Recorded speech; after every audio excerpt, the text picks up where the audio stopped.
kind of like a frat house here. Men everywhere. I'm outnumbered. 1, 2, 3, 4. Steph is in the studio. 4-2. Listen. I don't do the hiring. Remember when it was just me and all of the men in here? That was, I was so excited when Steph was hired because I was like, finally. Oh boy, you enjoy it. We treat you just very well. Like a queen. We do. Yeah. We do. Abby and the Pips is what our Happy Tuesday. Happy Tuesday. Fat Tuesday. What'd you call me?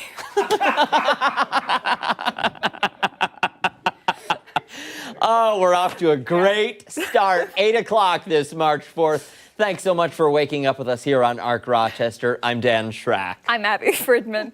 We have 2 hours to get to this morning. Can you believe that? Let's run down what we have brewing for you this morning. The coffee pot is full. Coming up, Stephanie Joseph will be breaking down some of the developing political headlines for us this Tuesday morning. She will. She joins us now live from the live desk.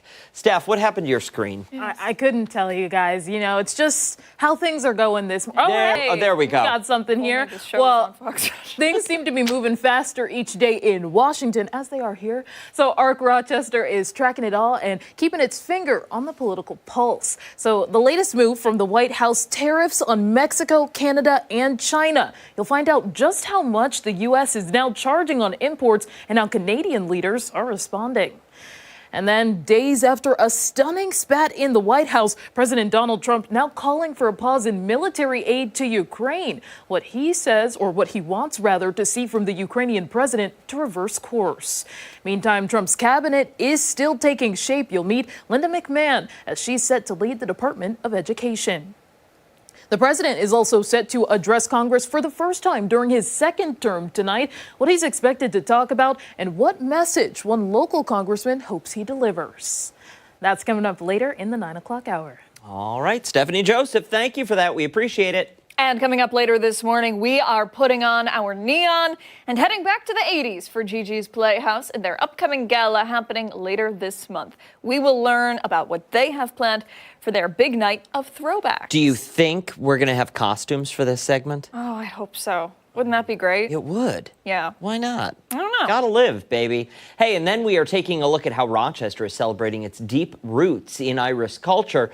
We'll get a closer look at some of the activities we have planned for Irish American Heritage Month. And then later, one man's trash may actually be treasure. We'll talk about the Discovery Channel's new show that finds the value in some of the things hiding in your attic. And later, we're going to be celebrating Fat Tuesday. Fat Tuesday. We're going to be trying some traditional Mardi Gras favorites, as well as getting a look at the origins behind the holiday. We have a fun morning ahead. We do. Before all of that, we're going to get a check of the forecast. Marty Snyder is tracking temperatures that are on the rise. Marty, you're like Mr. Popular over there today. Yeah, some good news, finally. We're changing things around compared to what we had a couple weeks ago, and all that cold air is in place and even over some days. But today we're starting off with many places rising back above freezing already, about 5 degrees above that in Rochester at 37, right at the freezing point down towards Cohocton. So some areas not quite there yet, but many areas are. And we'll see these numbers continue to move pretty well. Maybe a story where the sunshine is in short supply today. I could easily see a couple breaks working in, especially by the afternoon, but in general, a lot of cloud cover. 47 at noon. We'll be in the lower 50s for highs today. And then longer term, maybe a story where we keep temperatures above freezing by almost 10 degrees tonight, 41 for a low. And then we add some rain in tomorrow. Could be a little steady at times during the morning, about 56 then. And then we see numbers pull back a little bit for the rest of the work week, even into the weekend, some 30s, maybe even near 30 for the upcoming weekend. But overall, next couple days above average, maybe not the prettiest of days for us, but at least we'll see some of that snow start to melt and some of that ice that's still in some areas. Those shaded places that still have that packed down, that'll likely continue to melt over these next couple days. That'll be good news. Yeah, no complaints. Honestly, even with all the rain, you can still open a window. On. You'll get fresh air coming into the house. Things will be nice. Yeah. Be nice to enjoy that for a change. It will. It will. All right, Marty, thank you. Okay. All right, let's get to off the top this morning. We're going to chat about some of the stories that have grabbed our attention this morning. I will start today. Please do. Don't mind. The 53rd Iditarod dog sled race is officially on the move. You're familiar with this, mostly because we talked about it a little bit this morning, but it is truly incredible. Mushers and their dogs took off from Fairbanks, Alaska, and they're traveling 1,128 miles to Nome, Alaska, which is insane. They've had to move the starting point this year. Typically, it's right near Anchorage. Because of snow, or lack of snow, I should say, they had to switch the location. Look at these dogs. They are truly powerhouses. Yeah. So here's what this race is breaking down to be. There are 33 mushers on the trail this year. That's actually lower than usual. There are 17 race veterans and 16 new mushers. Ooh. Can you imagine, like, showing up and, oh, this is my first day? Yeah, it takes days and days and days for them to accomplish this. Obviously, there's a little bit of controversy surrounding it, right? So animal rights groups frequently will go and protest this every single year along the trail. They say it's animal abuse. They say the treatment of the dogs is inhumane. More than 150 dogs have died over the course of several decades. They're running through blizzards, freezing temperatures, ice, so on and so forth, and the journey truly is treacherous. However, supporters of the Iditarod say that because the dogs are Alaskan Malamute, Siberian Huskies, and Alaskan Huskies, they thrive in the cold and they love the cold. They have double thick coats, which other dogs do not have. And they also have, make sure I get this right, unique metabolic adaptation, which means they can burn their fat for energy over a long period of time, so over long distances, which means that they're able to run for long periods of time, unlike other animals. Something to add on to that, kind of curious that I saw this just a couple of days ago on social media. Somebody posted a video of police showing up to their house. A neighbor called and said our neighbors won't let their dog in. The dog stays outside all the time. It was an Alaskan Husky. Yeah. The police walked into the yard and the guy's like, I mean, you're more than welcome to try and bring her in. Yeah. But she'll refuse. And I mean, she's sleeping out there in the snow, covered in the snow. And they got the dog up and we tried to drag the dog toward the house and shook off and then turned around and went back out and sat back down in our spot. Like, no, I don't want to be in there. We always say, if it's too cold for you, it's too cold for them. It's different when it comes to those kinds of dogs. Agreed. I want to show this really quick. So a couple years back, my parents went to Denali National Park in Alaska. Ashley, I want to see if we can pull up some of the, so this is a video that my mom took. This is at Jeff King's training facility. This is, like I said, in Denali National Park. He is the winningest musher in the world. 1993, 1996, 1998, and 2006, taking home the prize for the Iditarod. Also, 24 first-place finishes in races, aside from that.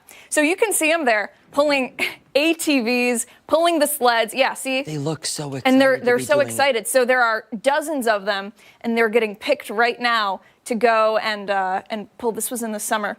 Ready? Please let us go. Let us go. Yep, let us go. And off they go. Isn't that insane? I want to see. Yeah, there we go.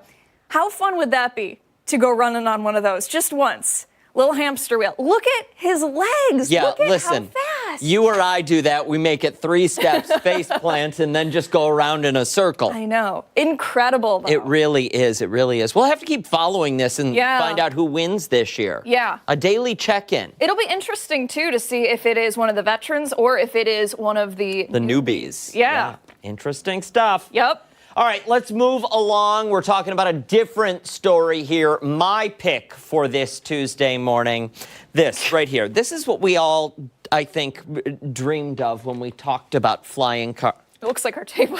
It does, very spaceship-esque. Sorry, go ahead. Yep. The Jetsons, flying cars. I think we've been talking about it since the dawn of the automotive industry. Wouldn't it be great if we could have a car that could fly from point A to point B? Yep. Well, now that might actually be a reality, but not without controversy. Ashley, I'm going to ask you if you can pull up the video now. This right here, this is the Aleph Aeronautics Model 0. It's a fully electric flying car. It looks terrible. The design, I'm just going to be honest. It's not an attractive-looking vehicle by any stretch. It doesn't look like a Jetsons vehicle. But apparently it does this, drives on land, and flies. It's not one or the other anymore. This does both. Now, there is a little bit of controversy surrounding this vehicle. Yeah, because we're looking at video here. Now, there was one American news outlet that was granted access to see this car maneuver and fly over that SUV in person. However, that access they were granted was not really access because they had to stand and film from a half a football field away. Okay. Yeah, a half a football field. This is the CEO of Aleph Aeronautics, the guy behind this car. A half a football field away, and they never saw a driver get in or out of the vehicle. So there's some question as to whether or not what they saw demonstrated here, and I don't know why the tires are going. Tires don't look real. No, well, that's the issue. There's question as to whether or not this thing that actually flew is the same car that drove, and whether the one that flew is just a drone with some sort of shell or facade built around it. Because again, who's in the vehicle? Right. We don't know. Yeah. And the closest access that the media was given was half a football field away, and it was just one outlet. So the question, two questions. First, what are your thoughts? I wouldn't get in that thing if the earth caught on fire.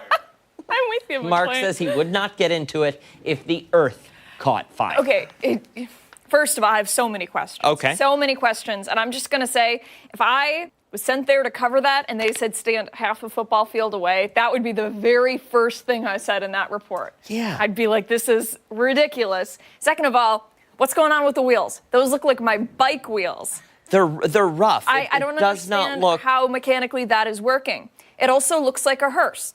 So the design is not great. Doesn't look stable. It looks like, I have so many questions. I really do. Ooh, that's interesting.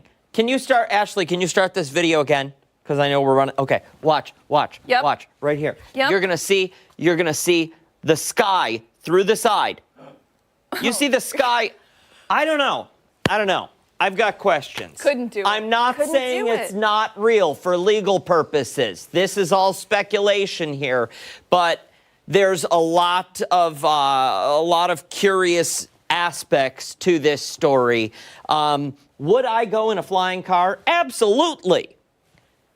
Would I make sure that someone had been in that flying car before me? 100%. Okay, and then here's one of my other questions. What kind of license do you have to operate the flying car? Pilot's license? Driver's license? That is a another drone license? That is another question that people are asking. Because listen, you've got a Class C license because you could drive your Honda Civic. That doesn't mean you should be flying anywhere, right? Yeah. And especially with the way we see people drive around here. Half the people on the roads shouldn't be on the roads. Very true. McLean included. Yeah. Boy, that Criticized my driving the other day. Well, we saw you peel out of the parking lot. Every day. Every day. Every day. Hey, stick around. We've got a lot more to come right here at Arc Rochester, including when we come back. We're checking in with Chris Lopez, who was shooting some 3-on-3s with a local basketball team. And don't forget, take us on the go wherever you are. Stream us live on the 13 Wham YouTube channel. Oh, We're wait. back. What is he doing? He's shooting threes. Threes. Oh. We're back. Bye.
Beyond the buzzer. Beyond the buzzer. See, I can't, if something's wrong, I can't hear anything. Okay. All right, well, I'll go. I should be plugged in. Little did you know, or maybe you didn't know this, or maybe you didn't. There is a pro basketball team right here in Rochester that is set to play their first home game this Friday. Yeah, they're called the Rochester Kings with a Z, and Chris Lopez with a Z wanted to see how preparations are going, so he attended practice this morning. Chris, you're out on the court playing 3s and 3s. Take it away, buddy. Hey, good morning, guys. Yes, we're in James Monroe High right now, and we're conducting drills. The guys are getting ready for Friday. I'm here with Gio. He's a player on the Rochester Kings. You guys have been running a drill this morning. Talk to me about what I'm going to be getting into and why you guys run the drill and how it benefits you guys. Okay, Chris. So our drill basically initiates in-game like play formation. So whereas in us, I'll be starting with the ball and I'll drive into the paint, get 2 feet in the paint, kick out to the top of the key. The guy at the top of the key is going to attack the ball and he's going to make an extra pass to Jalen, and Jalen is going to one dribble pull up. Okay, I want to see this run. You have Percy at the top of the key, then you have Jalen over there. I want our audience to see this before I get into this with you guys. You can go ahead and run this. The speed and the efficiency that they run these drills with, look at that. Buttery biscuits, as I like to say. They're going to run through it one more time. This is Jalen right here. He's a guard on the Rochester Kings. They're playing the Capital City Seahawks here at James Monroe High at 7 o'clock. You're looking at Percy right now, getting in the paint, kicking it back out to Percy, over to Gio. Nothing but net. This is the level that we are talking about when it comes to Rochester professional basketball. Not anyone can do this, as you can see. Nothing but buttery biscuits this morning. It's breakfast. All right, can I get in with you? All right, I'm gonna set this down. We're gonna run this. I already forgot what to do. Basically, all you do is drive to the paint and kick up the Gio. Okay. And then you'll go where Gio is. Okay. Drive to the paint.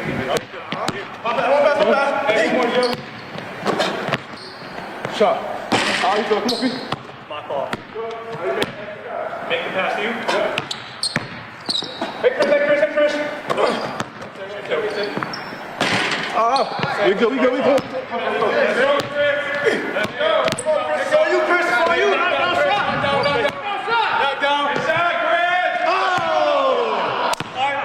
I gotta do that again. We gotta do that again. Let's go. Hey, come on. One more, Chris. Knock down, step back, shooter. One more. All right, one more. We got one more in us. Ready, Chris? Yeah, I'm ready. Hey, Pete. Knock down, Chris. Pull up, oh! Okay, and now you're seeing the difference between professionals and someone like me. Who can't make a bucket to save his life. I'm gonna send it back to you guys in studio. 7 o'clock here at James Monroe High. They are taking on the Capital Seahawks coming up from Washington, D.C. These guys are amazing. I jinxed them by stepping on the court. Back to you guys in the studio. That is 3s on 3s on 3s, baby. I love the confidence. That's really all that matters, right? Listen, do you think people at home Yes. knew that I Yes. had no idea what I was saying? I think so. Sure. For sure. Let us know. News at 13wham.com. We read the emails We do. and respond when they're nice. And sometimes when they're mean, too. Yes. All right, stick around. We still have a lot to get to here on ARC Rochester. When we come back, we are heading into the archives. We are, and we're back right after this.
this weekend. Hey, we are heading into the archives this morning. We're taking a look back on this day in 1999 when Rochester experienced 2 back-to-back blizzards, covered the city in nearly 2 feet of snow. As opposed to 3 back-to-back blizzards. It was something.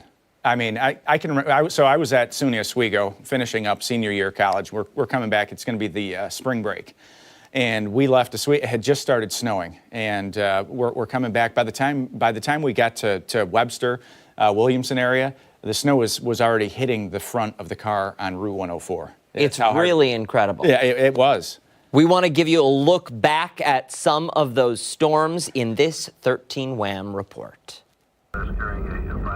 Well, it's a definite. March is coming in like a lion. And as the snow keeps coming and coming and coming, plow trucks keep pushing and pushing and pushing. For some people, all this snow is becoming an aggravation. I'm getting sick and tired of these plows pushing the snow back up in the mouth of my driveway. I know that. William says it's kept him home shoveling most of the day. But for some, no matter how much snow we get, it's not keeping them off beats. Alicia McCarthy chose a creative way to travel. She said she had to run a few errands, so getting out for her today was a necessity. So I skied down to the bank, had to cash my check. This shoveler said the snow is too much and he has no plans to venture out. Shoveling is his idea of getting some fresh air. We've had more than enough. It's, I think today's worse than yesterday because the roads are clean, but they're going to be slippery. And we're not going anyplace. I'm doing this out of boredom. Others are out enjoying the snow. They have that don't worry, be happy attitude. We're just having fun in this weather. We're just out enjoying it, walking in it, having fun. Seeing everybody driving through, getting stuck, we're just walking through it. Well, there were some who walked through it because they had to. Where's the store you gotta go to? Chala. What do you gotta get at the store? See, that sounds kind of personal.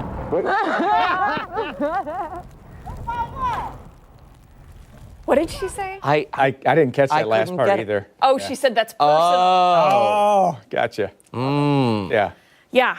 Well, you have to stay well hydrated during those events. Yeah, I'm thinking that's why it was personal. Yes, that was a polite way of saying what we were going to get at the store. Yes, but, 2 storms, so March 4th and March 6th, and both of those storms dropped just a bunch of snow. Check out some of these numbers, and this will take you back. I can remember hitting the garage door opener button, and the noise that the garage door opener made as it was coming up, it was just something because the snow had drifted over the top of the cars. But just the 22 inches on the 4th, and then on the 6th, we had another storm system come through that dropped 1.5 feet of snow. So you put that 2-day stretch together, and it ended up being 40.7 inches in Rochester. So that we had a state of emergency. Everybody was kind of locked down for a couple of days there. Couldn't get around town really easily. And we looked at the top 5 March events that in a 2 or 3 day stretch that dropped snow. And of course, that one is way up at the top of the list there. You might remember March 2017. Also, we had a couple of feet of snow. With that event. Of course, the superstorm of March 93, that came in. That was 23 inches of snow, but that fell in 11 hours with 50-plus mile-an-hour winds all night long. So that was a real bruiser as well. And, this month is just fickle. It's just a fickle month. We talked about the ice storm yesterday, of course. And, it can be a windy month. The March 8th of 2017, we had that 81-mile-per-hour wind gust that caused a bunch of tree damage around here. It was -9 in 1885. We had 86 back in 2012. So, some of these numbers can really get up there. And the king of all, 1958, 54 inches of snow. But back to these guys. I know, it's hard to imagine when you see that. 54 inches of snow? For the entire month, I should specify, for the entire month. But March can be one of those months. If you get locked into a cold pattern, it can stay cold for the entire month. And, March 2012, you saw we had 86. We broke all sorts of records. That March ended up being warmer than an average April for the monthly temperature. But that bruiser right there that came through those 2 storms, I can just remember, you watching the garage door go up and the groaning noise that the mechanism was making as the door was going up, and you're just waiting to see the light. And there's no light coming through because the snow had stacked up so high from all the drifting and everything else that it was waist deep by the time we actually got out there, and it took us a solid half day just to dig out the driveway. Where were you at that time in life? Like, had you started here? So I started here. This was senior year, SUNY Oswego. We're coming back this was our spring break. So this was the end of the week. We're coming home from spring break, leaving college, and we just got locked in. Yeah. Everybody just kind of got locked in. I can remember trying to go out for food with friends. Look at that plow truck right there. Yeah. Oh my gosh. The plow trucks, the DOT trucks, were stuck in the middle of the road, even with a full load of salt. Look at that truck right there. A lot of just them, spinning out. Yeah, had to be dug out by front-end loaders, and of course, travel was it was impossible. That's why the state of emergency was issued. Yep. Yeah. It's I can think of so many blizzards like this growing up in Buffalo. I'm sure you can too. Lake Erie bruisers. Yeah, exactly. It was, like you said, a day and a half to dig out the driveway. And a couple times I remember we'd get done. Finally, it took forever. My dad with the snowblower, my mom and I with the shovels. And they'd say, all right, we're going to walk to Grandma's. We have to do her driveway too. And man, I wanted to rip my hair out. And sometimes those bands would come back. That band would swing back over the top of you too in some of those snow events. So this one was an everybody snowfall. This wasn't the lake effect variety where somebody gets punched over here and the sun is shining over there. This was just everybody just got blanketed. There were a couple growing up for me where out delivering newspapers, and I remember my legs not being long enough to pick them up high enough to go, over the snowbank. Awful. Those people didn't get their papers that day, huh? No, they did. Everyone always did. I was a dedicated paper boy. Did you have like a fun little hat too? I didn't. No. But if they were mean to me, their paper usually came wet. You should ask them about the tips from some people. Well, yeah. I know this story. I know this story very well. The former superintendent of the Niagara Falls City School District. We're not going to air dirty laundry, are we? We're not? Oh, we're being told to wrap. Yeah. Okay. Getting that yelled at us. Wrap. Time right now, 8:30. Hey, thanks, Mark. We appreciate it. Much more to get to here on ARC Rochester. We are back right after this.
Good Tuesday morning. Thanks so much for sticking with us here on ARC Rochester, 8:33. We want to start things out this half hour by taking a look ahead at a very special event happening right here in our community. This month celebrates Irish American heritage, and there are a lot of events happening in our area that celebrate Irish culture. Certainly are, and here to tell us more this morning on how you can take part is the chair of the Irish American Heritage Month, Jim Gilmore. Thank you so much for waking up bright and early and coming in. We appreciate it. Thank you very much for having me. Absolutely. So first, can we start with what you have here out on the table? Oh, absolutely. So this Friday, right, we've got the County Executive Bello and Mayor Evans are going to be proclaiming March 2025 as Irish American Heritage Month here in Rochester and the local community. That is very exciting. And this is the actual proclamation? This is actually last year's. Okay. I haven't received it. I'll be receiving it on behalf of all the Irish community. So this is last year's. I haven't seen what they printed up for this year, but it's usually pretty similar. What is the significance in getting this proclamation? Well, this proclamation is the 10th year that we're getting it locally. In 1991 is where it started nationally with presidents all the way through and such. And what the significance is that it's the acknowledgement and celebration of Irish culture in our area and everything that the Irish Americans have done for this country. And that starts from all the way back from the American Revolution, where Commodore Barry was the naval commander under Washington. It continues on with Colonel Patrick O'Rourke in the Civil War, where he defended Little Round Top, and that was a turning point in the Civil War in Gettysburg. And then we come, more locally, building of the Erie Canal. Irish dug that, and then we have, up until recently, right? We have Eileen Collins from Elmira, right? Local area here in the Finger Lakes and such, right? She was the first female pilot and commander of Space Shuttle. Very cool. And the day that the proclamation is handed over, that kind of, I've seen it happen in person at City Hall, and it kind of is a celebration in and of itself. Absolutely. And then it really kicks off days of celebration. A month-long celebration. Yes, a month-long celebration. Yeah. So Friday is the traditionally St. Patrick's Day Parade press conference, and that's where the proclamation is presented in that regards to the Irish community. And then, but really, starting this Wednesday, even before the proclamation, we have library programs called Sheemsas, which is an Irish evening of entertainment. And it includes an hour and a half of programming in local libraries. So this Wednesday, it's in Pittsford. Next Wednesday, it's in Fairport, and the third Wednesday of March, it's in Penfield. They go from 6 to 7:30 p.m., maybe some registration required. Check your local, the websites and such, and that for the libraries. But that includes all the Irish community. We bring everybody together, and that's what we're about, unity in the Irish community.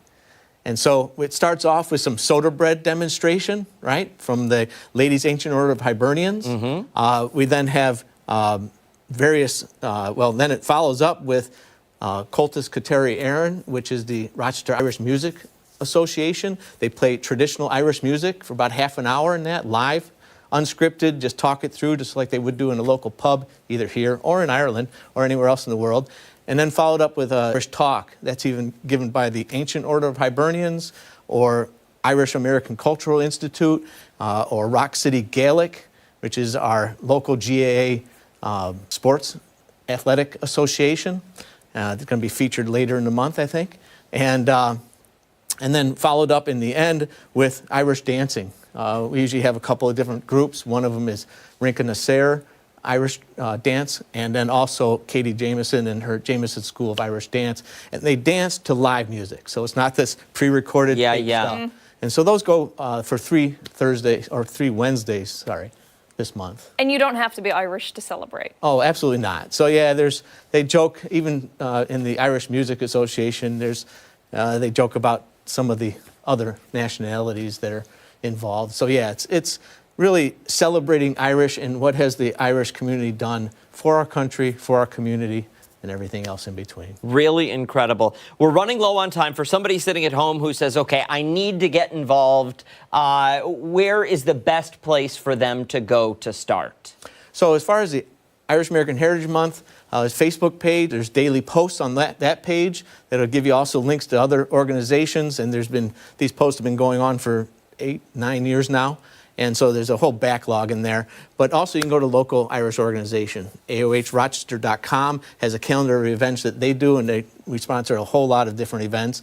Cultus Kateri Aaron, I believe it's IrishRochester.com, I think, but you can check it out. Google up Irish Music Association in Rochester. That'll come up. LAOH, all those different groups, ICA, Rock City Gaelic.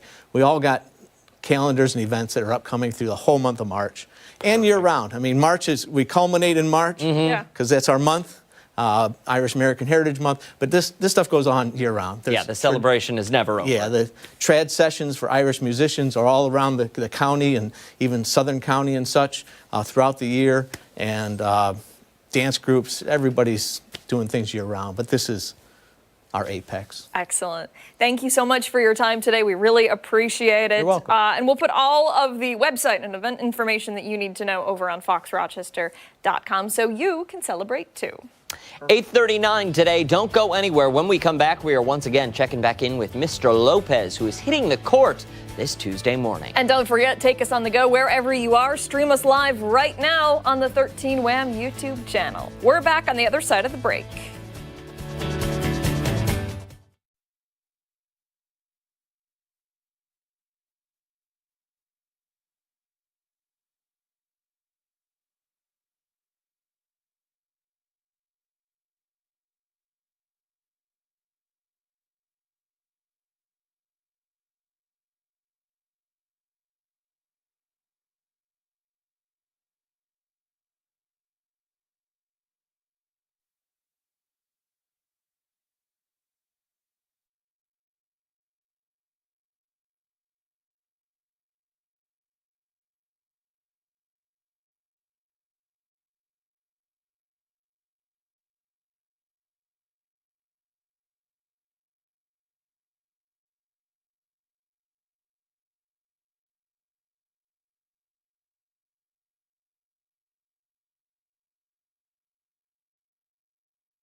That's it. That's it. Hey, did you know there's a pro basketball team right here in the Flower City? They're called the Rochester Kings, and they're taking the court this Friday. They are. Chris Lopez wanted to get a look at how the team is coming together this early Tuesday morning. Chris, how is it? Hey, good morning, guys. We're going to be running some more drills. I'm here with the Rochester Kings. They are taking the court here at James Monroe High at 7 o'clock. They are taking on the Capital Seahawks coming up from Washington, D.C. And what does it take to be good? I don't know. We're going to run some drills this morning. I have Gio, I have Percy, I have Jalen. We're going to be doing some team drills, right? I'm going to go over to Gio. What am I going to be doing? So basically, we're going to get ourselves into a drill where it's in like repetition with shooting. So what we do is we have somebody rebounding and the other player around the mid-range area, And we're just going to be passing. You're just going to put up as many shots as you can. Try to make 3 in a row. If you make 3 in a row, then the next person goes. And we're just trying to go all the way around. And Gio, how does this help you guys come game time? Come game time, a lot of people really don't pay attention and realize how aggressive and important that mid-range shot can be. So just trying to implicate that into our, practice and drills to get it into game-like situations so we can make that shot when it's time. And Gio, where'd you go to high school? Rochester Academy. I want to go over. Jada, where'd you go to high school at? Rush Henrietta. Rush Henrietta? Yeah. Percy, where'd you go to high school at? I went to East Ridge. East Ridge High, so all local. I'm not local, they're local. So we're gonna play some basketball right now. Okay. You ready? Yeah. Shot. Let's go, Chris. Oh man, that was horrible. Go, you go, Chris. Sorry, Chris. Come on, keep shooting, Chris. You good? Good shot.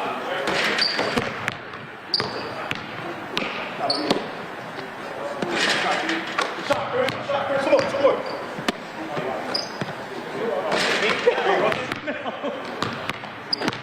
Chris. Keep shooting, Chris. Shot. Chris, one more. You good? Making them work this morning. I'm sorry, Gio. Good, Chris. Keep shooting.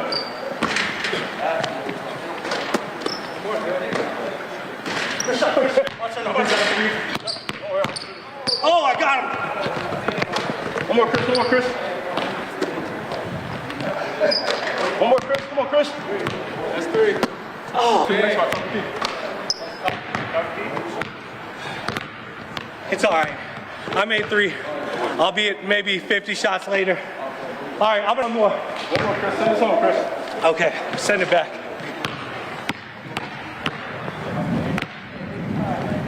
You guys think I can make a half-court shot? Your time, Chris. We're gonna find out. If I make this, you guys win by 20. If I miss this, you guys win by 15. All right, here we go. Check it out.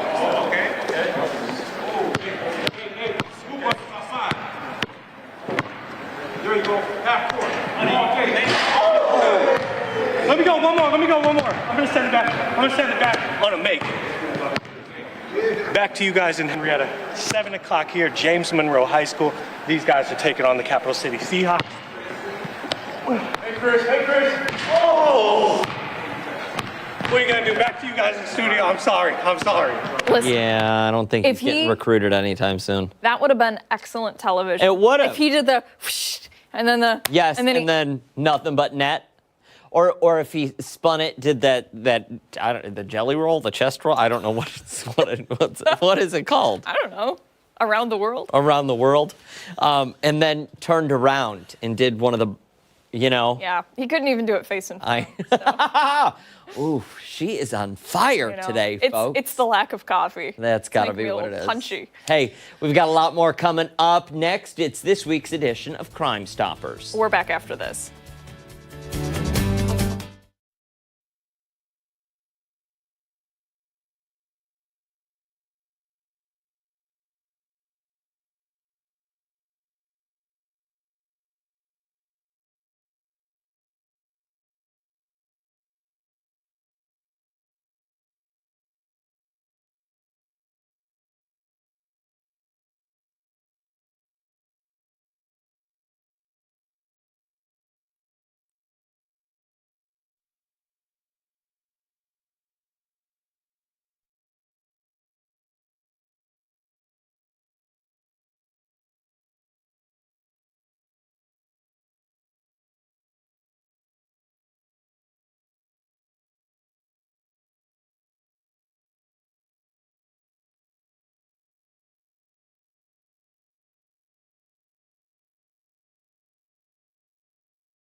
8:48, thanks for sticking with us this Tuesday. For Crime Stoppers this week, Rochester police are asking for your help relating to a homicide that happened nearly 3 years ago. Yeah, March 8th, 2022, Shafi Ahmed was killed on Peckham Street.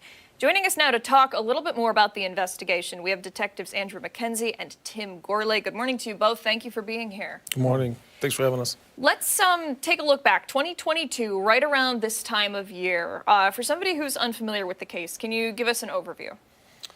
Yes, we were called out to 25 Peckham Street at a little after midnight for a person that had been shot.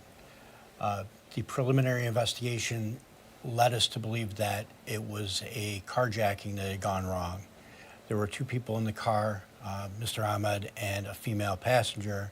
When they were approached by at least two individuals, they opened the doors of the car, the people pointed guns at them. The female was able to escape and run to safety, and it appears Mr. Ahmed fought back and was shot in the process. What sort of information were you able to gather from the female that was in that vehicle who ran off?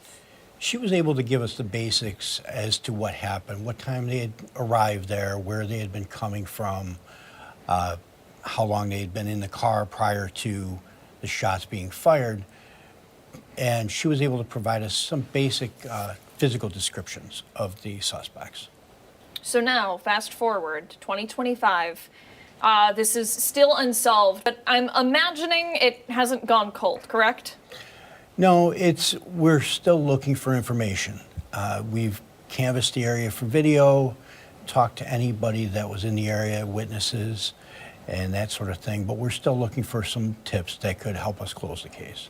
And usually in cases like this, correct me if I'm wrong, there's often someone out there who knows one key piece of evidence that they don't even know that police are unaware of, and that often unlocks a treasure trove and helps lead to solving this crime.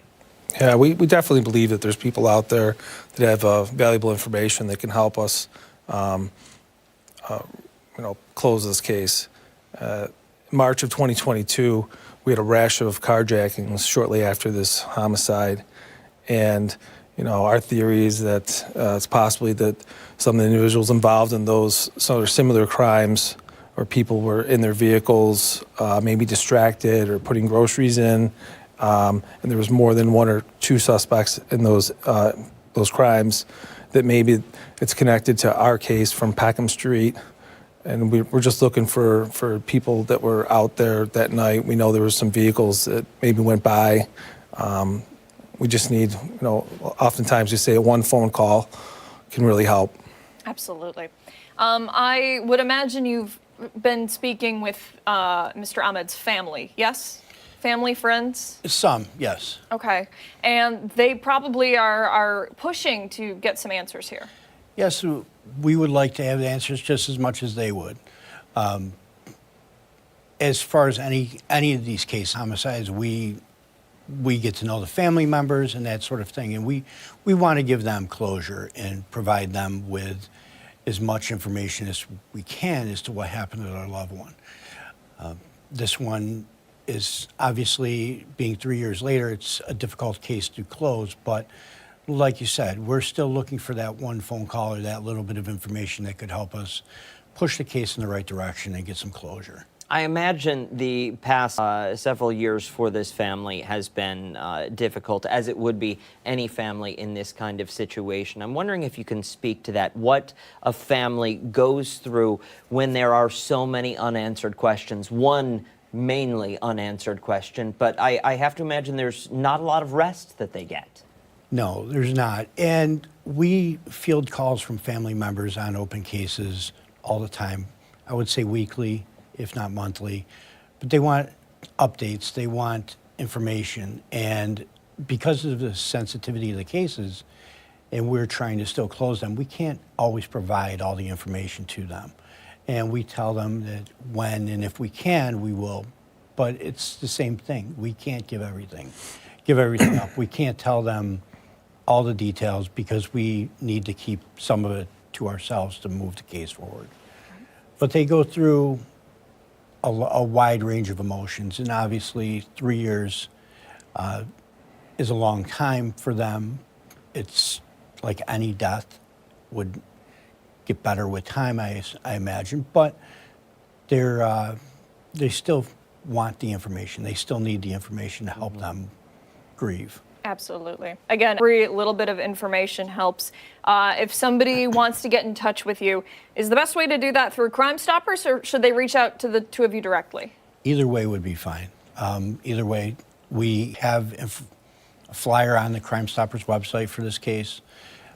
Calling us directly would be fine through the Rochester Police Department, or through 911. They can route the message to us also, or just going in anonymously through Crime Stoppers could potentially help us out also. Gentlemen, thank you both so much for coming in this morning and passing along this information. We'll make sure to get it on our website.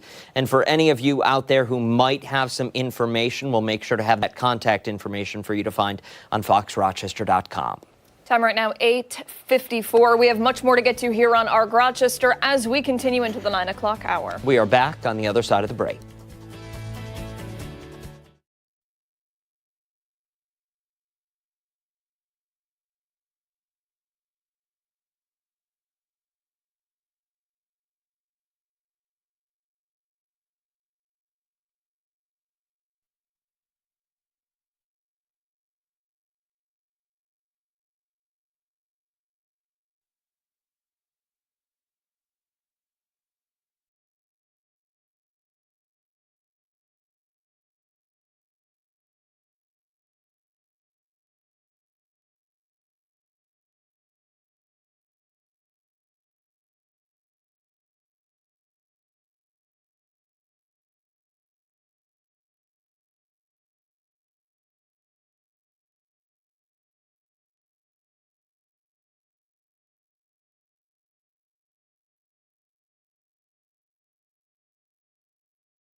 Good Tuesday morning. I'm Stephanie Joseph. Thanks so much for tuning in. Here's your ARC Rochester news break.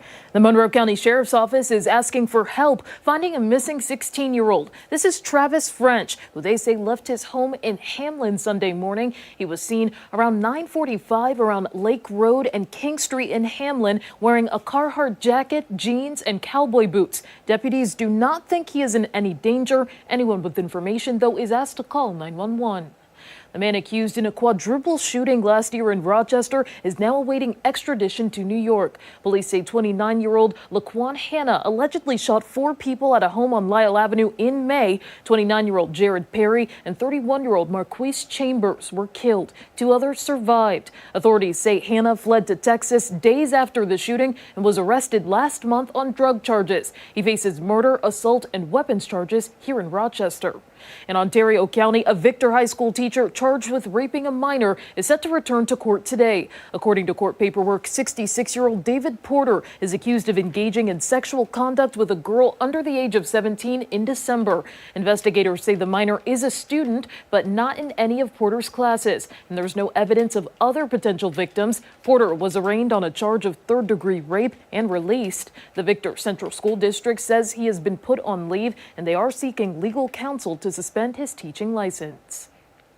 Corrections workers across the state have now entered their third week on the picket lines. Officers are protesting unsafe conditions, including mandatory 24-hour shifts and increased inmate violence. The National Guard remains deployed inside state prisons to maintain security. State officials say fewer than 10 officers have been fired, but thousands have lost their health insurance.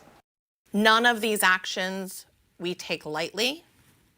We have tried at every turn to get people back to work without taking these actions. I'm proud of them, very proud of them. I think, the numbers aren't huge today, but we're still here and we'll continue to be here until the end. The strikes have cost New York nearly $25 million so far, with monthly costs projected to hit more than $100 million if the strikes continue. Governor Kathy Hochul warned of more terminations if officers don't return to work. Now, for all of these top stories and any updates, be sure to visit 13wham.com. Stick around. Ark Rochester is back right after this.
It is March 4th. Thanks for joining us here on Ark Rochester. I'm Abby Fridman. And I'm Dan Schrack. We still have a whole lot to get to in this second hour. So let's start things out with a check of the forecast. Meteorologist Mark McLean here with us in studio. Mark, today we are experiencing, and tomorrow, a bit of a warm-up. Yeah, that's the thing. This time of the year, you always start to look at the forecast and you say, it's a changeable month, first of all. Where do these warm spells come in? How much snow is out there on the ground? And are we going to get something in the liquid variety? And let's start with the first piece of this. We've got a nice little warm-up on the way, right?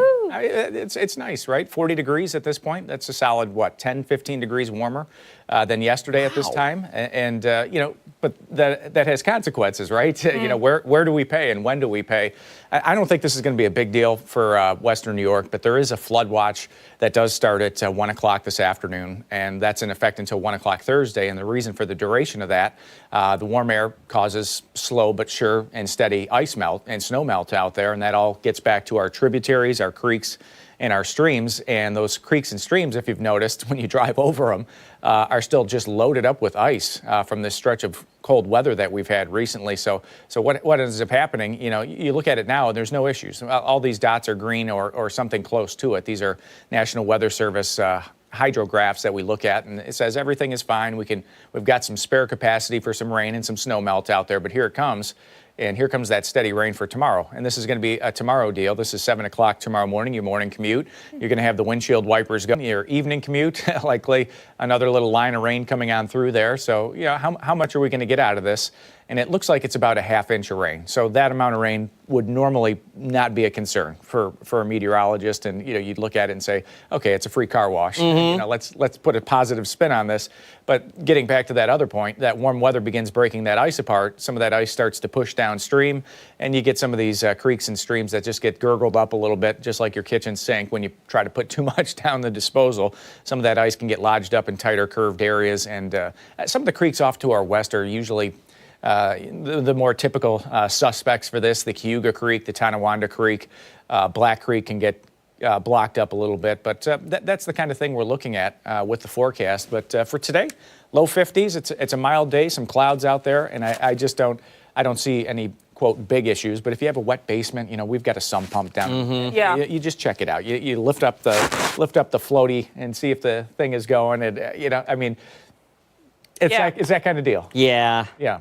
It's kind of typical, though, for this time of year because, like you said, it's a crapshoot on what you get weather-wise. Yeah, and if that temperature gets above 50, the snow really starts to melt down at a higher rate. The faster the temperature goes up, we look at it in quote thawing degree hours, and the National Weather Service office in Buffalo has a specific number. I think it's in the 300s, 300 or 350 of those. You know, how far is the temperature above freezing, and for how many hours is the temperature above freezing, and then how thick is that snow and ice cover out there?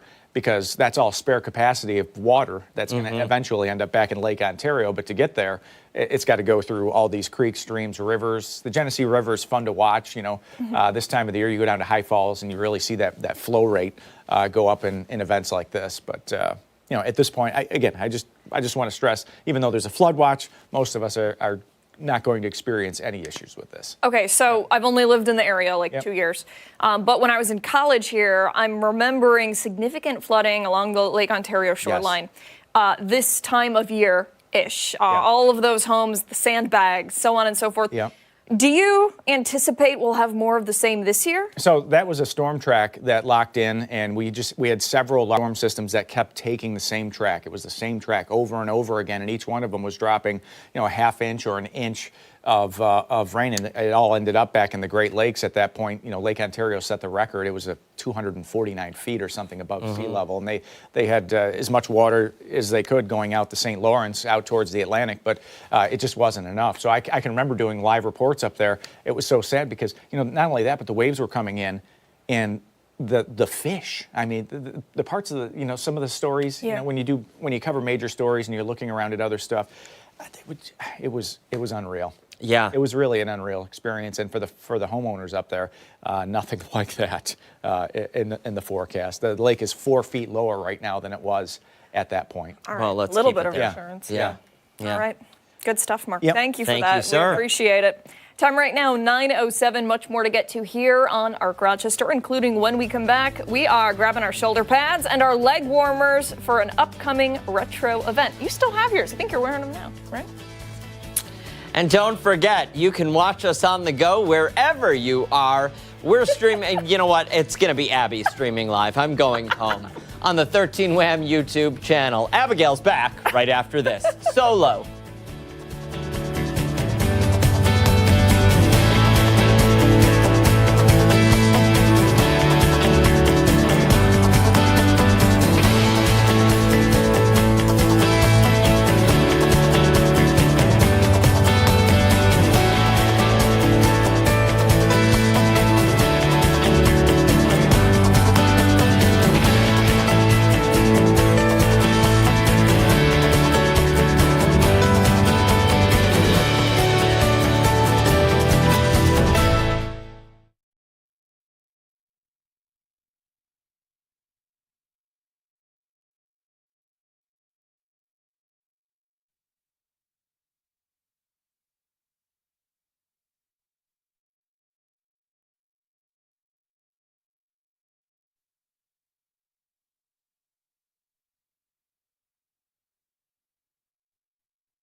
9:10 this Tuesday morning. Thanks so much for sticking with us here on ARC Rochester. And later this month, Gigi's Playhouse is playing host to the 8th annual gala. And this year, it is taking us back to the 80s. Yeah, the nonprofit hopes to raise money for its programs that support people with Down syndrome in the Rochester area. We have more this morning from Director of Operations, Speech and Language Development. That is Kristen Housel. And we also have with us Aaron Hurley. Thank you both so much for waking up bright and early. We appreciate it. Thank you for having us. Absolutely. So, Kristen, let's start with you. For someone sitting at home, I want to just remind people of the incredible work that goes on at Gigi's Playhouse. Sure. So, Gigi's Playhouse is a Down Syndrome Achievement Center.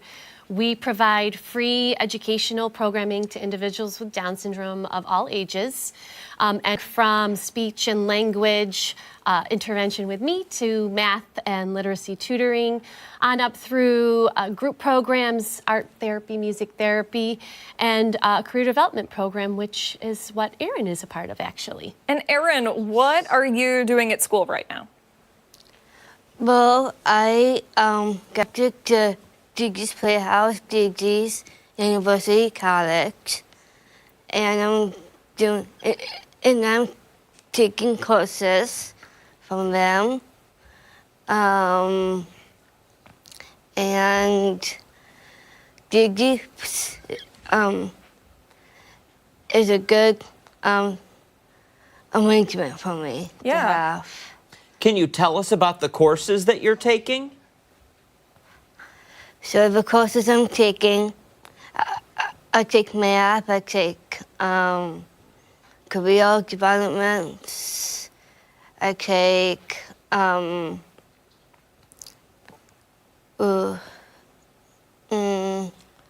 What's on your shirt, Aaron? What are you learning about fitness and health?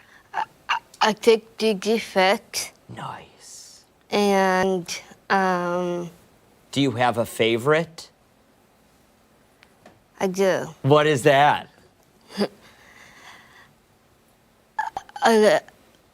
Subjects. I like subjects. You like the subjects? Yeah. Very nice. So I want to talk about the gala.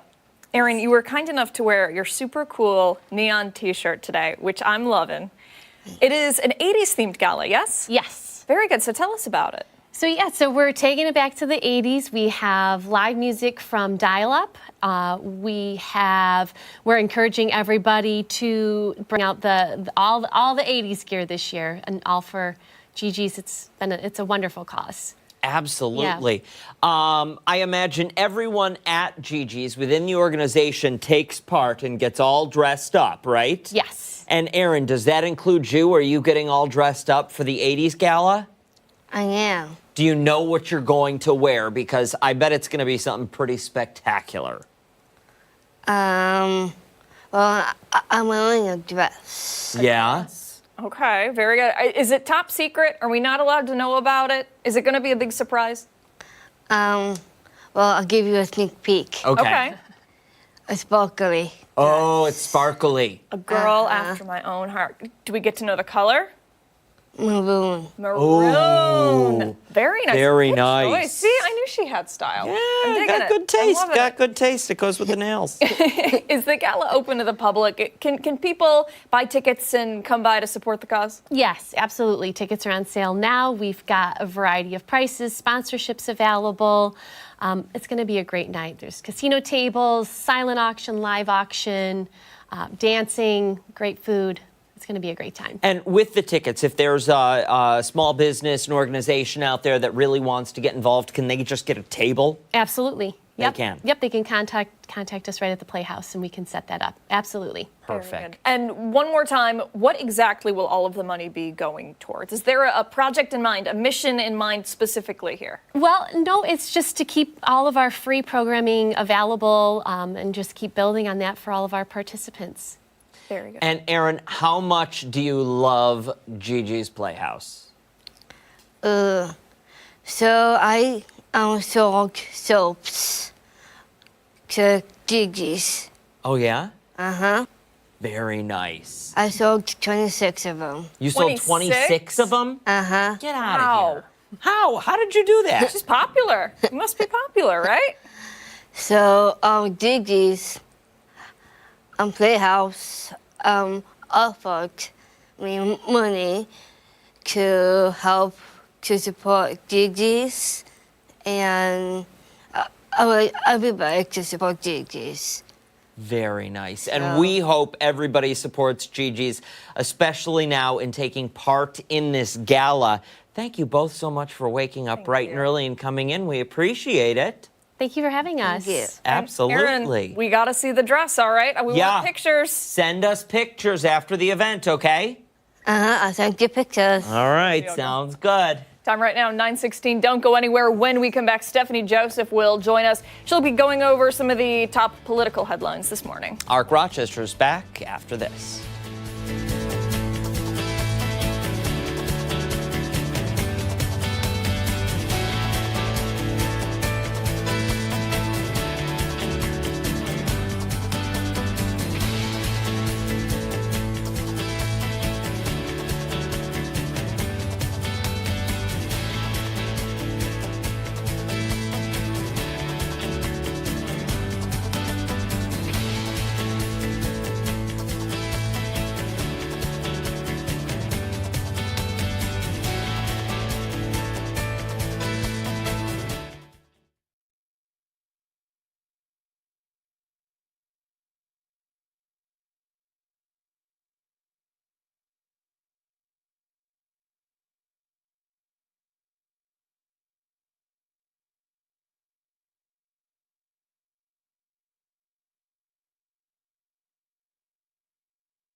It's time for a political pulse check this morning as things seem to be moving faster each day in Washington while we're tracking all the major changes here on Ark Rochester.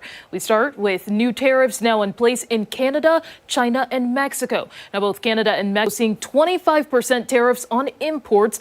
President Donald Trump says there's no room to negotiate as he follows through after a 30-day pause on these. Now his goal is to make countries pay their fair share and boost American investment. Meantime, he ordered an additional 10% Chinese imports, bringing the total to 20%. All countries responding with retaliatory measures. Canada imposing a 25% tariff on billions in American goods. China referring to Trump's latest actions as bullying behavior as it issues up to 15% tariffs on goods like chicken and beef. If they want to try to annihilate Ontario, I will do everything, including cut off their energy, with a smile on my face. They need to feel the pain. They want to come at us hard, we're going to come back twice as hard. Let's let outside people who live and breathe off our economy, let them start paying, and let's reduce the tax burden on Americans. No tax on tips, no tax on Social Security, no tax on... This is turning that tariff money back to the American people, and that's what Donald Trump's going to do. Well, turning now to Ukraine, President Trump announcing plans to pause U.S. military aid to that country. Now, last Friday, you might remember, Trump and Ukrainian President Volodymyr Zelensky had a tense exchange in the Oval Office over the war. Trump's latest action will impact future weapon shipments to the country. Now, those approved by President Biden, though, they have already been delivered to Ukraine. Some lawmakers accuse President Trump of aligning himself with Russia. And if somebody doesn't want to make a deal, I think that person won't be around very long. That person will not be listened to very long because I believe that Russia wants to make a deal. I believe certainly the people of Ukraine want to make a deal. Our allies across the world will look at America and see a country in decline under Donald Trump. They will watch in horror an American president continue to curry favors with war criminals like Vladimir Putin, while publicly berating friends, brave, valiant people who've risked their lives. Now, Trump will keep the order in place until he believes Ukraine shows a commitment to peace negotiations with Russia. As for Trump's cabinet, it continues to take shape. Linda McMahon was just confirmed as Secretary of the Department of Education. It comes as the future of that department, though, it remains uncertain. We know that Trump in the past has called for its elimination or even reduction. McMahon previously served as head of the Small Business Administration during Trump's first term. At least 2 other cabinet picks are also waiting to be confirmed. Well, all of this coming as Trump prepares to address Congress for the first time in his second term. The speech is a time for the president to share his goals for the next 4 years and accomplishments so far. Now, in just 6 weeks, Trump has signed more than 70 executive orders. His theme for tonight's speech, renewal of the American dream. The president is expected to discuss security at the southern border and the economy, among other things. But some are hoping his remarks also encourage unity. It's an opportunity for President Trump, as only he can, to lay out the last month of record-setting, record-breaking, unprecedented achievements and accomplishments. I mean, the first month or so has been chaotic, to say the least. It's been unprecedented. I think there are now more than 70 lawsuits that have been brought by concerned citizens around actions that have been taken by the president that appear to be, on their face, illegal, unconstitutional. And clearly have been chaotic and divisive. So I'd really hope that we turn the page on that. Now, as for Trump's address, it starts at 9 tonight. You can watch it and the Democratic response over on 13 WHAM ABC. We will, of course, continue to follow any updates on the stories I mentioned here and much more in Washington as they become available both on air and online. Stick around. Ark Rochester is back right after this.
7:27 this Tuesday morning. Thanks so much for sticking with us here on ARC Rochester. We want to turn to our next guest now and head behind the curtain for one upcoming theater production at SUNY Brockport. Yeah, this weekend, a powerful courtroom drama is taking center stage with the production of Aaron Sorkin's A Few Good Men. And this morning we are getting a closer look at the play with director Sophia Ubilla and cast member Sydney Johnson. Thank you so much for coming in. Did I get it right? Yes. Okay, good. Good. Thank you both so much for waking up bright and early and coming in. We appreciate it. Not the ideal hours for a lot of college students. We get it. It's totally fine. It's all right. We're glad you're. Let's dive right into this show. Aaron Sorkin, what a name to write a play. Yes, and it's a beautiful play and like really a beast to dive into. We spent sort of the last 5 weeks diving into this marathon beast of a play, and it's been a really great process. A Few Good Men, probably pretty familiar to people. If they don't know the story behind it, they at least recognize the name. If you don't mind, give us a little overview of this play specifically. Yeah. So I've been telling people, if they don't know what it is, I've been saying it's the movie where the line, "You can't handle the truth," and that usually gets people. Because, I mean, who doesn't know that line from memes and everything today? But the play essentially follows 2 young Marines who, like during a Code Red, it's called, which is like a hazing type thing, accidentally kill one of their fellow Marines. And there's sort of a cover-up around it because Code Reds are technically illegal. It takes place in the 80s in Guantanamo Bay. And it follows the group of lawyers who are on the defense counsel for the 2 Marines who are trying to uncover the truth and get justice for the Marines that are on trial and also for the Marine who has died.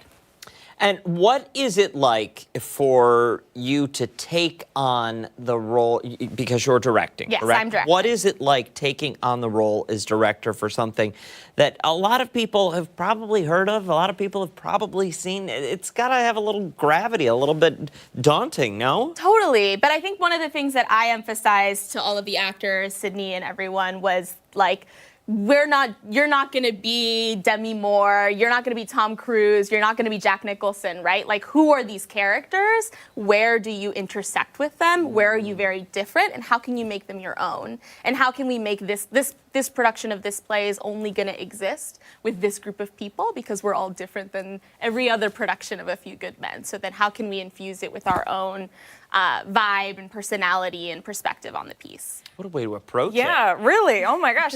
And tell us a little bit about your role in the play. Yes, so I'm playing Lieutenant Commander Joan Galloway, and so my character is the person who's fighting for Dawson and Downey. I'm fighting for this to be taken seriously. I'm fighting for people to, do something about this. I'm trying to become the lawyer for them and represent them and help them out.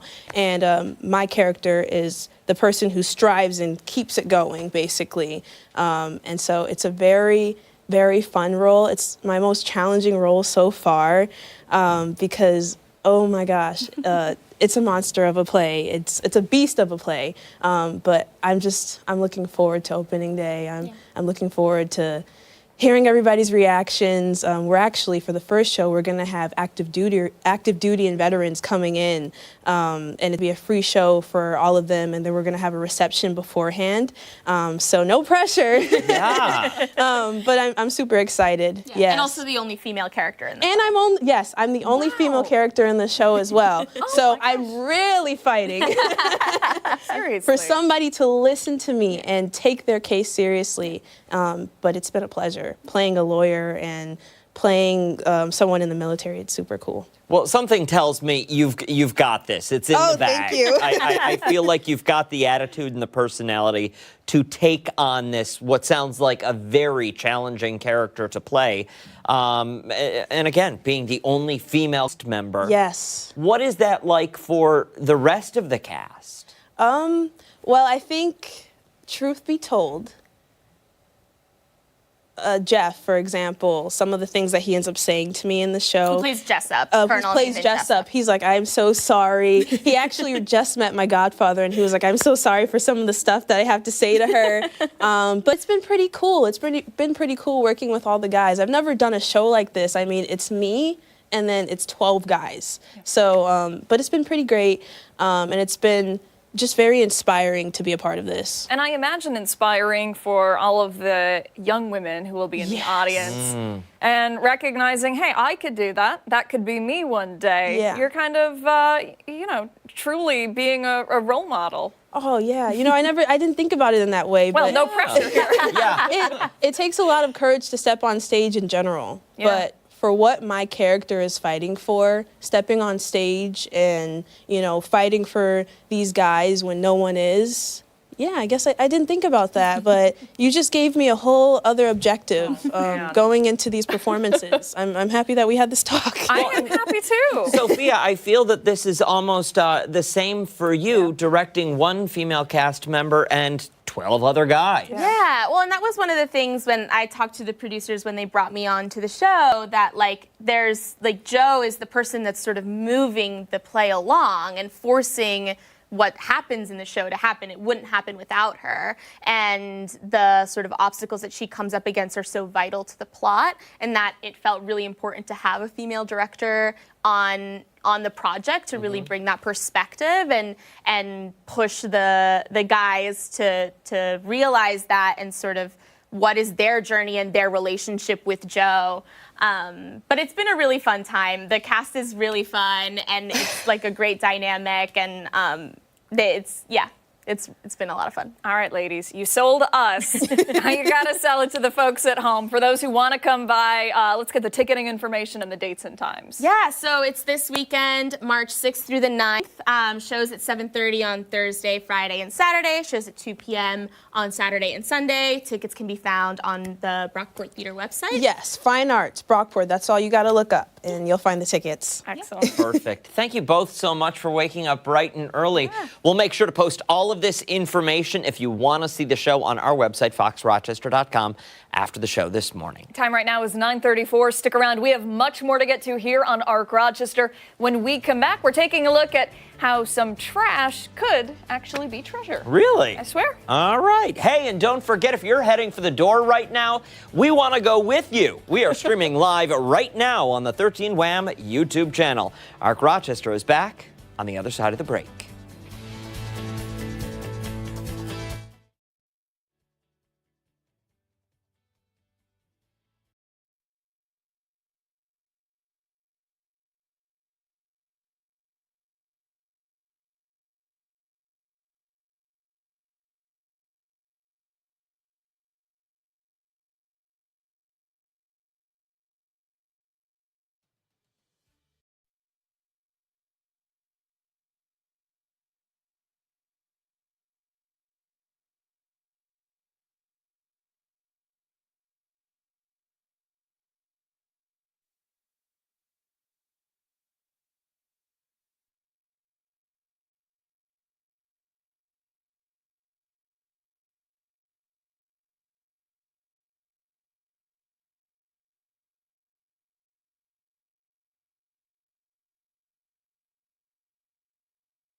Many of us are gearing up to do a little bit of spring cleaning. You may not realize that some of what's hiding in our basements, garages, or attics might actually be treasure. It's true.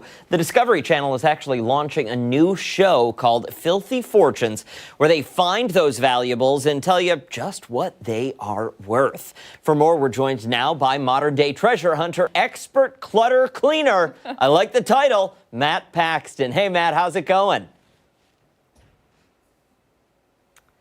Looks like we're having a little bit of trouble hearing you, Matt. Bear with us one moment, because we do want to know all about the show and probably get a little bit of advice on what we should be doing with some of the things we have stored in our attics. Yes, professional expert clutter cleaner. I love that name. I love the title. And, when I think about all the junk I have in my attic and my basement, I haven't even been in my house 2 years yet, but it accumulates quickly over time. Listen, I saw the boxes when you moved in, and you sure do have some stuff there. Matt, bear with us here. We're working to get your microphone fixed here. Apologies. Mm-hmm. You know how that pesky technology is. So, Matt, since we're struggling to hear you, can you just say hello for us real quick? Hello. There we go. We've got you now. Perfect. All right. All right. Matt Paxton, ladies and gentlemen. Matt, tell us about the show. We kind of gave a little bit of an overview or gave people an idea of exactly what's happening, but give us a deep dive here. Yeah, you sold it, man. Messy houses, and we find cool stuff in them, and we sell them for money and give the money back to the family. It's pretty cool. We find a lot of fascinating stuff in the basement, in the attic, in the back of the closet. There you go. You see them right now. We go into the nasty parts of the house that nobody wants to find, and honestly, we find stuff that your grandma and your grandpa left 50 years ago. Okay, pause. Hold on. My house does not look like this. I pinky promise. I had no idea that it like packed floor to ceiling is what you're digging through here. It's not just a handful of boxes. It is a wall of belongings. Think of the old, upstate, think of all the old barns filled with stuff that's been sitting there for 50, 60 years. Those are the houses we go into. And I mean, that's a Mickey Mantle. We actually found a Mickey Mantle rookie card in a house on this trip. Where in fact, we were at this. Yeah. Sorry to cut you off. Where do you go? What states, what areas, what regions of the country? We go all over the country. Even this first episode on Sunday night, we filmed in Belmont, New York, so it was a little north of you guys. And we found the best marble collection I have ever seen in my entire life. You will not believe how much money the marbles sold for. Marbles, really? Okay. And I've been doing this 25 years, y'all, and I had no clue that marbles were a thing.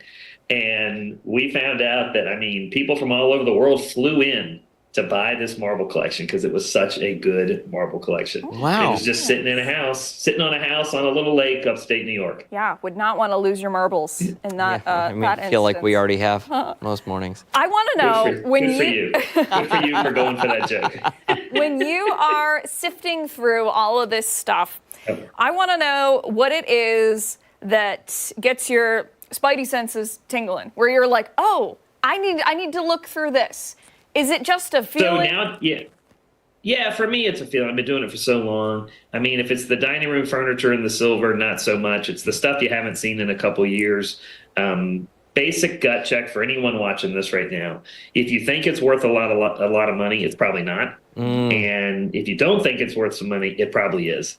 And everything is smaller than a bread box. Anything that's worth money is smaller than a bread box. And if you know what a bread box is, then you're watching the right show. Yeah. And listen, if you have a bread box, that might be worth a little bit of money too. They're worth about $100 now. Yeah, bread box it's impressive. I want to go back to that spidey sense, though, that you were kind of talking about there. I imagine you have a team that you work with, correct? Yeah, I've had a team that's been working with me for 20 years. Okay, so you guys all kind of have that same you know what you're looking for out there. We know if we've never seen it before, it's really interesting. We know pretty much what things sell for. Honestly, the things that sell nowadays are your old baseball cards, coins, your grandma's costume jewelry does really well, vintage clothes. The things that don't do well are Beanie Babies, Yeah, pretty much Beanie Babies. That's what don't sell well anymore. Yeah, whoever said they're going to be worth a lot one day, just listen, they missed the mark. the people on QVC lied to me about 2 decades ago, okay? Okay. Yeah, but you'd be amazed what we sell, man. I mean, like Grandma's Closet does really, really well. All those old vintage clothes do really good. All right, so we've talked about the treasures, but the show is called Filthy Fortunes. Mm-hmm. I want to know the weirdest / grossest / filthiest thing that you have found while sifting through garages, closets. And how much was it worth? Yeah, so you don't want to know that, but I'll tell you a good one. We had an old Victoria, like a colonial milk churner, on an episode of this season, and it's beautiful. I mean, it's worth like $500-$600. We picked it up. It had the original top, which is very hard to find, and we pulled the top off, and about 20 rats ran out of that thing all over one of my guys. Okay. And it scared us half to death, right? Yep. And then it was like a rat graveyard in the bucket, and that's the good story, I'll tell you. I mean, we find some very gross things, but then we find a lot of money behind it. The show is Filthy Fortunes. This is Matt Paxton, your host. Matt, thank you so much for your time this morning. We really appreciate it. Check your local listings. We'll post it all on foxrochester.com. When we come back, we are celebrating Mardi Gras. We're back after this.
Okay, it is Mardi Gras, and this morning we are celebrating festivities by talking a little bit about the origins and some of the traditions. Producer Ashley, before we come out here, yells at us and goes, "This is not just about eating." Yeah, you have to talk about Mardi Gras, too. We were just going to stay I silent. gave you facts. And I said, nobody say a word. We're just going to start stuffing our faces. Yeah. Love you guys, but you guys suck. Oh my gosh. All right. She's just jealous that she doesn't get to take part in some of these incredible treats. This is a monstrosity for sure.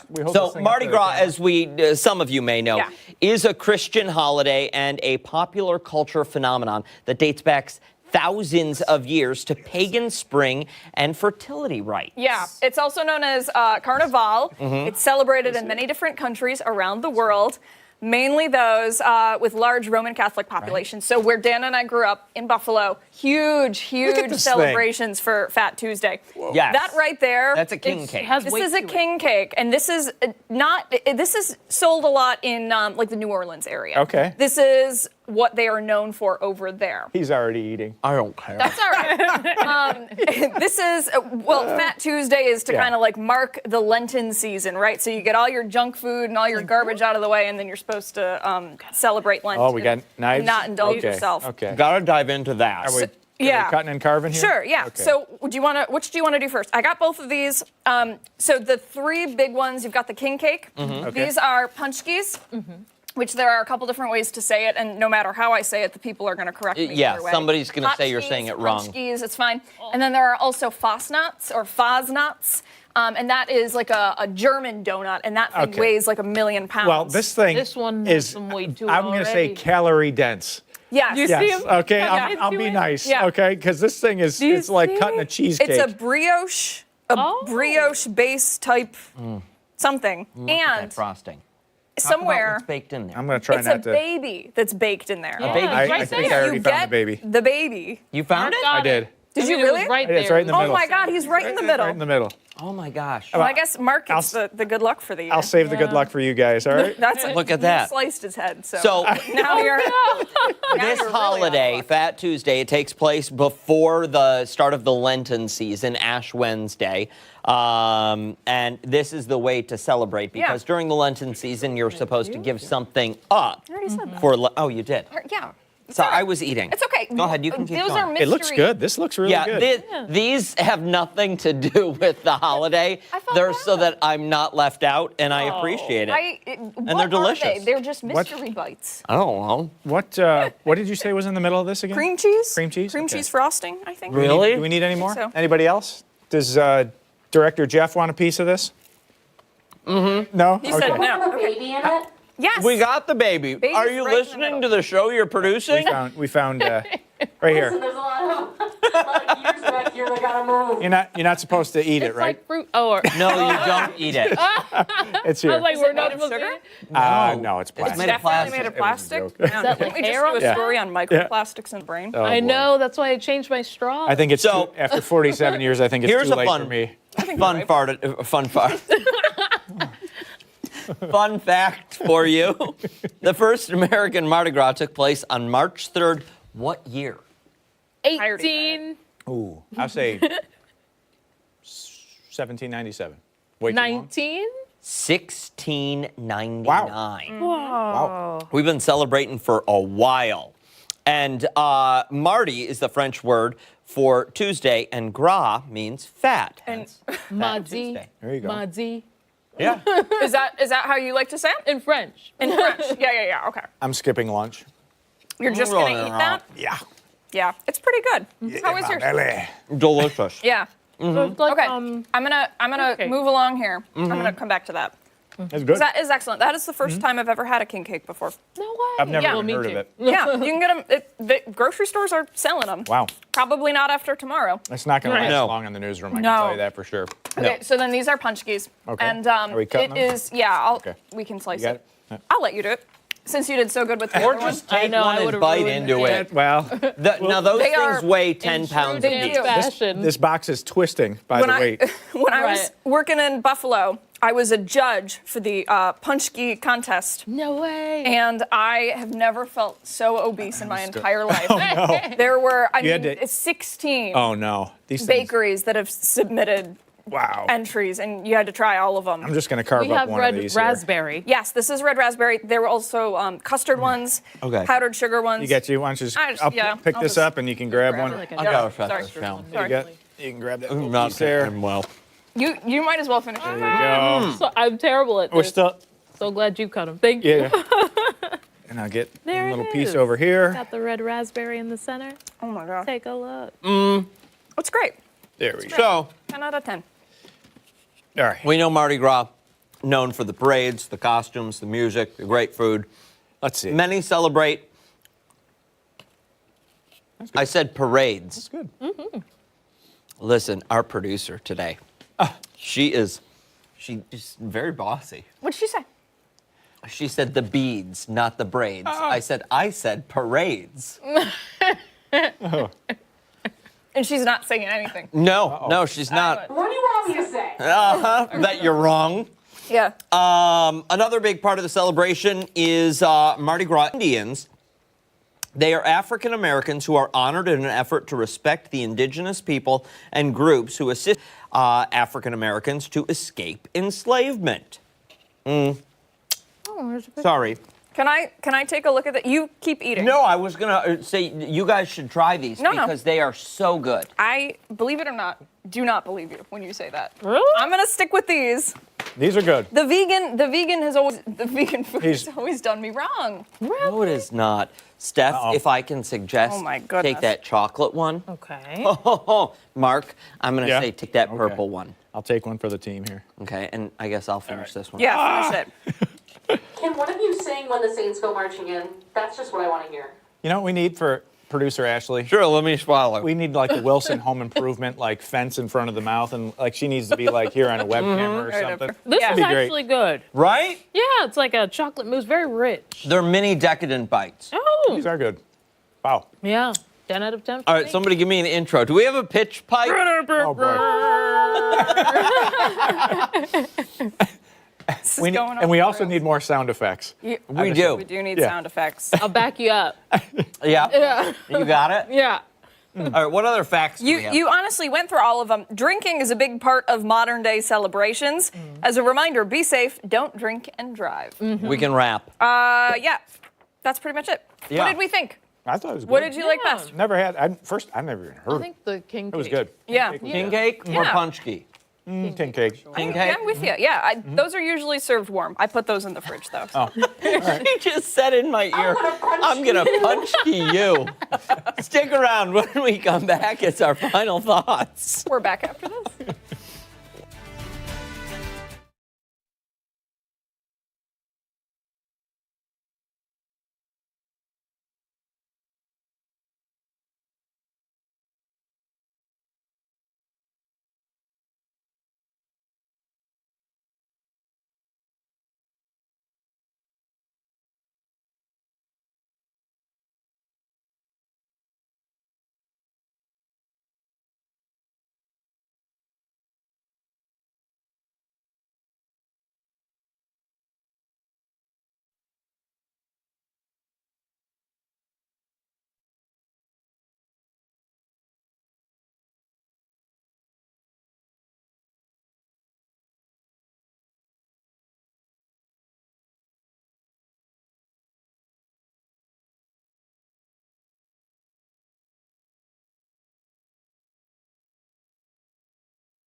No. Oh, when the saints go marching in. Oh, when the saints go marching in. We are searching for new lows on Arc Rochester. I think we may have reached them. And it's only your second full day. I can't wait to see what happens tomorrow. So do you like the food segments? Yeah, it's great. It's Yeah? great. That was really good. I've never even heard of the king cake. Yeah. It was good. The Fosnauts are they're heavier than a softball. Yeah. You could throw that in somebody. Really? Oh, yeah. Yes. Yeah. It's the heaviest donut I've ever. No, that's Yeah. not even That's the right not, one. no. Those are the German ones. Oh, wow. It's kind of like an apple fritter, I guess. Oh, Like yes. that. Okay, I know what you're So talking that'd be a about. real thick. Yeah. Yeah. Yep. Either way, I'm gonna crash in the newsroom in like 10 minutes. No, I'm gonna finish that first. You keep on eating that a little bit, and that'll. Did you throw out the baby? No, the baby's still in there. Okay, Baby's still in that should go on the bookshelf. Yeah. Oh. Yes, it's Good a luck for the very year. small baby. Hey, don't forget to wake up with us tomorrow morning starting at 4:57 over on the other channel. What is it? It's 13 Wham ABC. That's where you'll find much more live local news coming up for 13 Wham News at midday. Steph, we'll see you then. Bye.